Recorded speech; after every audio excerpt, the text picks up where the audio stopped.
Hey guys, it's DocHoliday, and wanted to walk through a couple of different raids today. So this is the first one here. This is the Watcher. So this is one of the primary raids that was launched that's available in Moria. So this is, you're fighting the Watcher in the water. This is a 12-man raid, and currently this raid does require radiance, but certainly when things come through at the Echoes of Dead content, this will no longer require radiance. So British at the start of the fight, the way that this fight kicks off is the Watcher comes up. You just saw one of them, the messages there when he shakes with anger. When he does that, he basically will launch an attack at a direction of a random person in the group. And basically, if you get caught in that, you'll be one-shotted. So the idea is when the fight first starts is you bundle up, and then you end up all moving in one direction to all go the same way. So usually most people go right. You then have two tentacles. You go through, you burn down one of them, and then in some cases you can burn down the second one before he does his second yell. But in a lot of cases you'll end up having to wait and move away from the yell, and then come back and finish off that second tentacle. Once you finish off those first two tentacles, he no longer will do the shakes with anger and do that massive attack. He still will shake with anger, but it's a little bit different form. So once you go through that, there's going to be at a given time interval, he will go off and summon a strangling tentacle. And what that does is that grabs a random member in your group and hangs them upside down. It's a little concerning and a little bit annoying because he can't do anything, but it's kind of a fun little effect. Instead of just mezzing you or dazing you, it just holds you there upside down. You'll also notice that around us there are these tentacles that are usually referred to as sharks that are swimming around in a circle. Basically, if they hit you, they will one-shot you, and that will be bad. So you do have to maintain within a certain range. You also have to be conscious of there are certain things that will do knockbacks, so you just have to be conscious of that and be careful. The other thing I'll point out is you notice that we're kind of standing on top of this square box here. And one of the things that you want to do is make sure that if you don't see this box, you want to turn off your post-processing effects. It's under your video options. Very important thing, because this box is basically a very important indication of where things are and what's going on. So we burned down the first tentacle. We're now just going to hang out for the second tentacle because we want to make sure that we don't get a inopportune strangler. So essentially, we're waiting for this other strangler to pop. We go ahead and kill that strangler. Once that strangler is down, we go ahead and kill this other tentacle.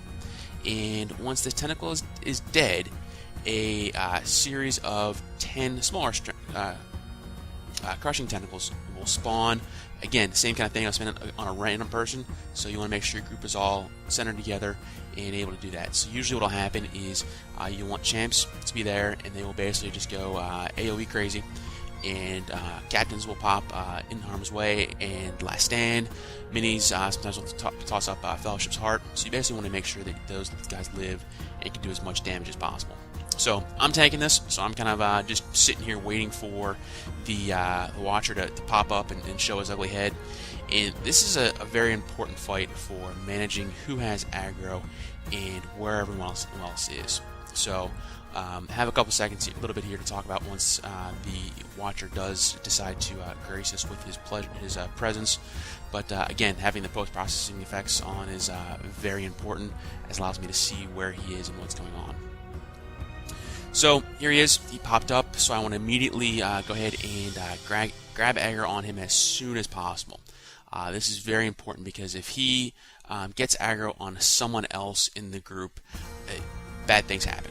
And basically, having the Watcher on different people, basically it causes issues and creates a problem where if you're out of range or in range of melee or ranged attacks at different points, it can just be an unfun experience for everyone. So going through here, and I'm setting up and tanking, and basically I'm trying to maintain aggro. And essentially what's going on is the group is working on the other tentacles that you'll see in the background there. So basically they will focus on one tentacle, go ahead and burn that one down, and then move over to the other one. Now, if you look over at our group makeup, you'll notice that we don't have any ranged DPS. So one of the common tactics is you'll have two hunters, and they will cross tank. So hunter on the right will tank the left tentacle, and hunter on the left tank the right tentacle. But in this case, we did the same thing, except we did it with champions. A little bit more challenging, a little more difficult, but that's just how our group was set up.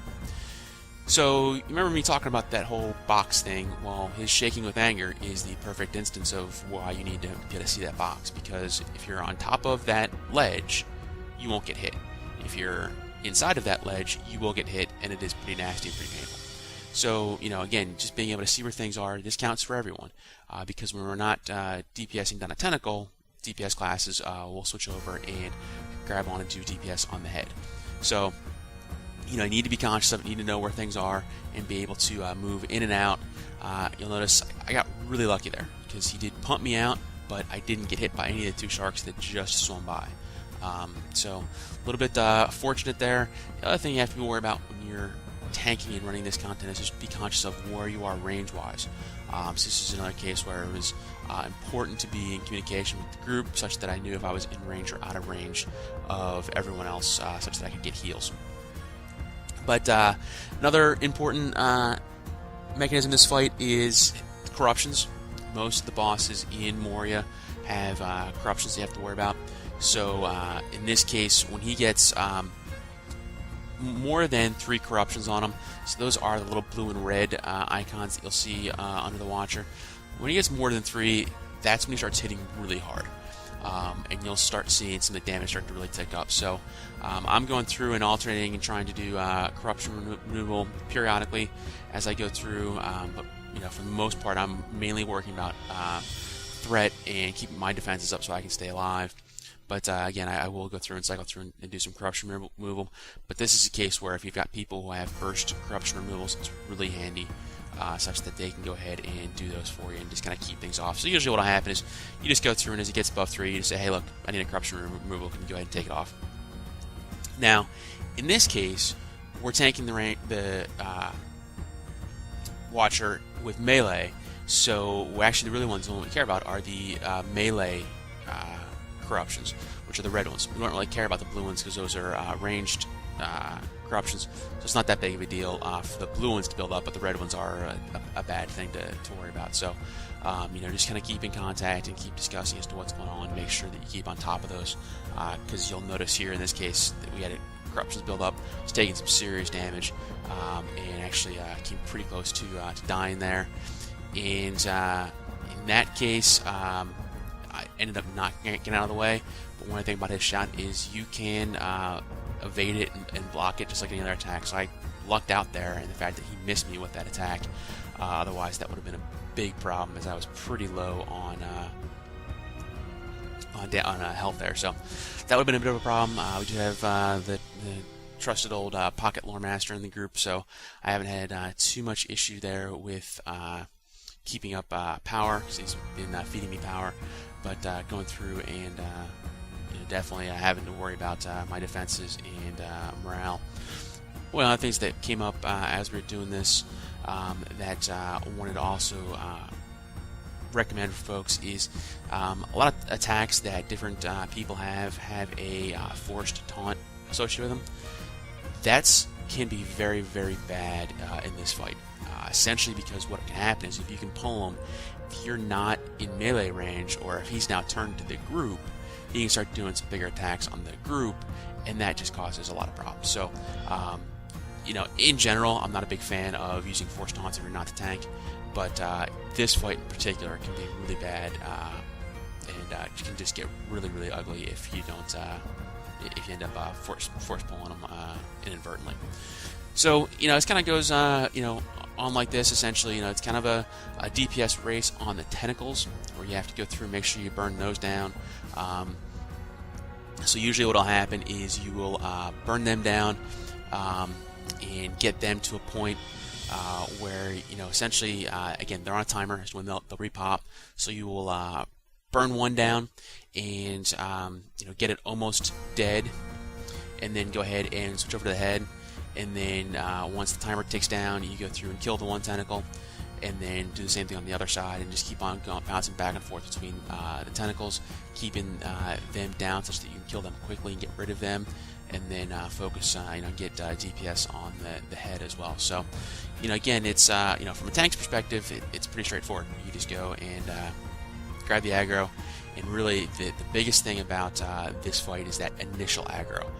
So you have to be really on your toes and really make sure that you grab that, and that's why I swim out as early as I did, because I wanted to make sure I got that initial aggro, because that can cause problems. But for the most part, especially for a Warden, getting initial aggro isn't that big of a deal. You'll notice here I'm now I got strangled at the end there, which would have been bad if it happened earlier in the fight, but at the end of the fight, not that big of a deal. So that's from a tank's perspective. I got another one coming. That's from a support class.